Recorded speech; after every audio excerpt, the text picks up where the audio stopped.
I'm going to issue the statement coming out of this meeting. Deliberations of Azimio leadership since last Sunday. This has been a meeting of Azimio leadership to deliberate further on the development since last Sunday. The meeting reiterated our commitment to the envisaged dialogue between the parties.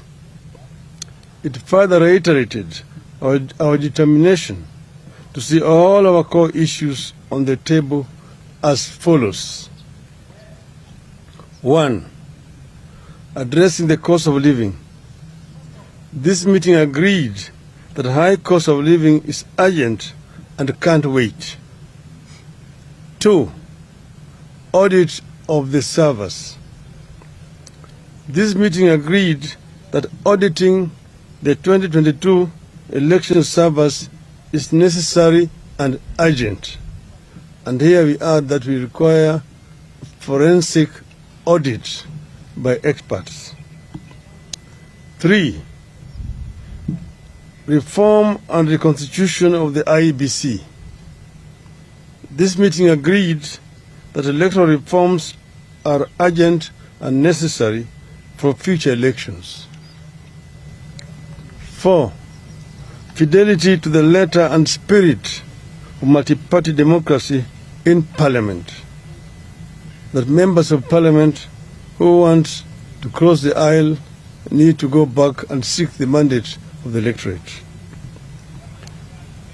It is the resolution of this meeting that a purely parliamentary process will not serve the intended ends. Our suggestion is to have a conversation at the national level through a process akin to the 2008 National Accord. To this end, the coalition proposes a team drawn from its rank both in Parliament and outside Bunge.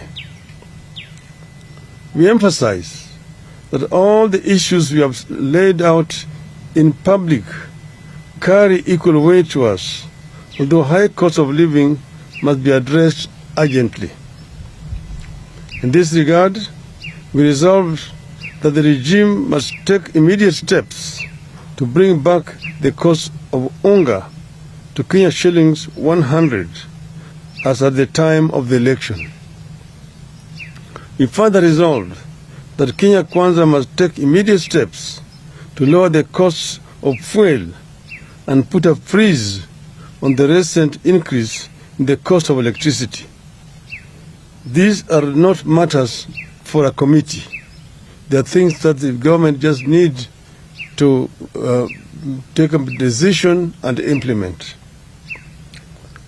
Further, we have resolved that the state must immediately take up the costs or waive all medical bills of victims of police brutality, including journalists and the last expense costs of those who lost their lives.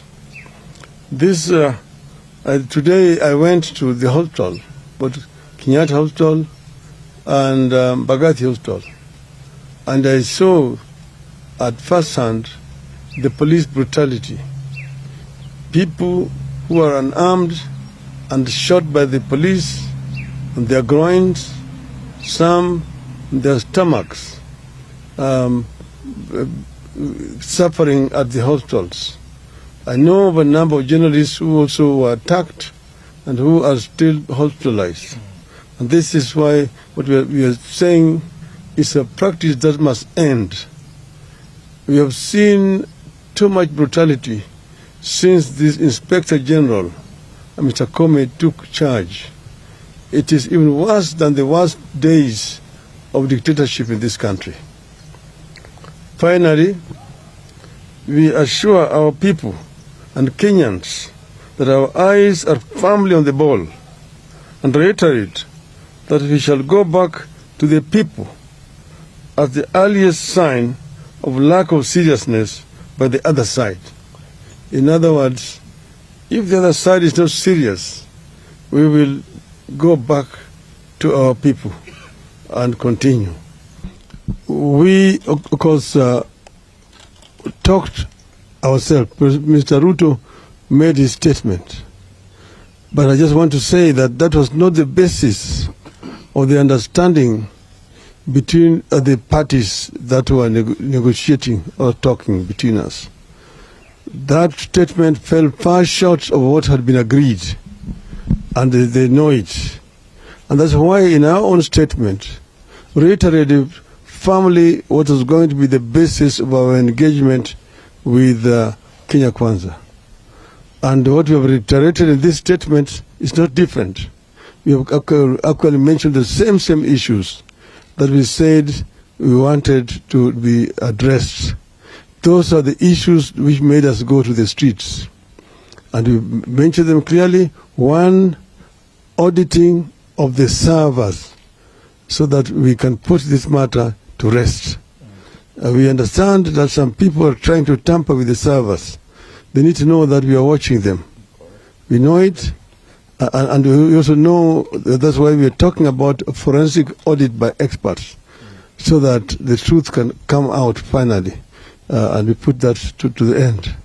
Secondly, we mentioned the issue of the cost of living of our people. And we know that our people are suffering. Somebody who does not know that does not live in Kenya. We know so many of our people who cannot put a bread on the table.